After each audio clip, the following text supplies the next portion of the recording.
what's going on YouTube individuals and Dragon Ball Z enthusiasts out there? This is your boy RBG, aka the Random Black Gamer, hitting you guys up with another DBZ video. Before I kick the video off, I would like to apologize for the lack of DBZ content on my channel. For the past couple of months, I wasn't really feeling up to making any more Dragon Ball Z videos. I felt that with all the awesome DBZ uploaders out there covering the same topics, I could focus on other things. But due to the big reception I've gotten from my Dragon Ball Xenoverse videos, viewers have been asking for more. This feedback has motivated me to push out more videos on a consistent basis, and what better way to kick this video off with another Dragon Ball Super topic. Today's topic is going to revolve around Kid Buu's reincarnation and alter ego, Oob. He appeared at the very end of the Dragon Ball manga and in the final episodes of the anime. He's also considered Goku's pupil and the final opponent, both as Kid Buu and himself. Ever since we've received the recent released films Battle of Gods and Fukkatsu no F, which have both been solidified as canon, fans have been asking what will be the fate of Oob. Considering the fact that Akira Toriyama has been going out of his way to fill in the 10-year gap between the Buu saga and the final Tenkaichi martial arts tournament and completely eradicating Dragon Ball GT out of existence, it's kinda hard to think what's in store for the timeline. With the sudden introduction of Super Saiyan gods and this expanded universe of gods in general, Toriyama has to figure out a way to balance these things out with the rest of the story, or go above and beyond to expand the story of DBZ in its entirety. I myself am a big fan of Oob and am patiently waiting to see what he really can do in terms of his abilities, considering the fact that he lacked knowledge of any key-based techniques. Granted, we got a glimpse of what he could be like in GT, but as we always say, GT never really happened. It's also a bummer that we rarely see him in any DBZ video game titles, since he was barely in the series and doesn't have any actual techniques to go by. But I still have some good ideas on how he can be utilized in Dragon Ball Super. So we all know that Akira Toriyama has taken a lot of time to capitalize on certain errors and focus more attention on what goes on in the Z Fighters' personal lives. We see glimpses of what they're up to, like Goku continuing his training with King Kai or Krillin working as a police officer. So maybe we can get a glimpse of what's going on in Oob's life while not having him interact with the main Z Warrior cast. This could be done as a mini-series or a filler since we're getting a manga to coincide with the anime of Dragon Ball Super. It would also be interesting if Goku mentions that he can sense a familiar power level since it's been well over 5 years since Kid Buu's passing. Having filler moments such as these can add longevity to this series, and although they might not be canon to the main story, they can still prove to be memorable like the Otherworld tournament. Getting to see Oob's parents and bearing witness to his upbringing would also add more complexity and depth to his character.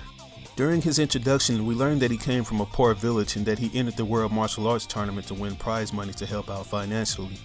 We also get a small glimpse at his shy but aggressive personality, but that's about it. I mean, he elaborates on his noticeable ability to fight, but you sort of get the feeling that he doesn't know where he really is. It would be awesome to see Oob question his existence since he can literally do things that aren't humanly possible. We have to keep in mind that he's never been around warriors the likes of Goku. Speaking of Goku, since he is for all intents and purposes Oob's creator, maybe somewhere in Oob's soul it's telling him that he needs to get stronger and meet this individual. I'm a firm believer in divine intervention and destiny.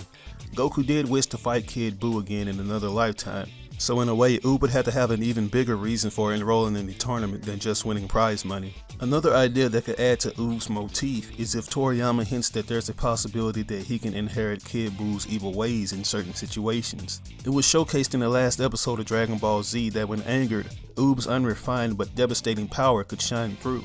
Kid Buu proved that his immense power could destroy an entire galaxy, let alone a planet, and he was also the evil wizard Bibidi's creation. It could be possible that Bibidi and Bobbidi still have acquaintances in the galaxy who sense Oob's power and intend on controlling it as if he were Kid Buu again. Fans have learned that the DBZ universe is a vast one, and we never know what cool antagonist Toriyama's gonna pull out of his hat. We've seen the later introduction of Beerus and Whis and learned that they had been acquainted with Frieza years before Goku even met him. The last idea that I have is that after all the new events are over and done in the time gap, Toriyama can sort of modify some of the plot he wrote 20 years ago in the final arc. He's shown time and time again that he has no problem stitching new ideas into the old story of Dragon Ball Z's connective tissue.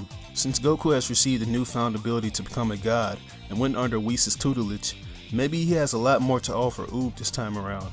In Battle of Gods, Beerus mentioned that there are 12 universes that all consist of their own gods.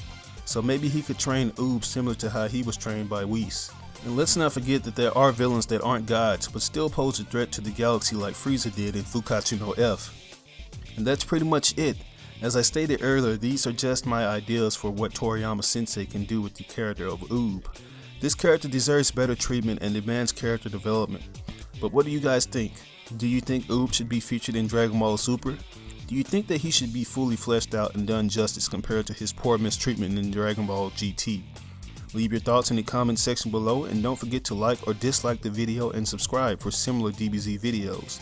But like always, this is your boy RBG signing out on another video. I will catch you guys later. Peace out.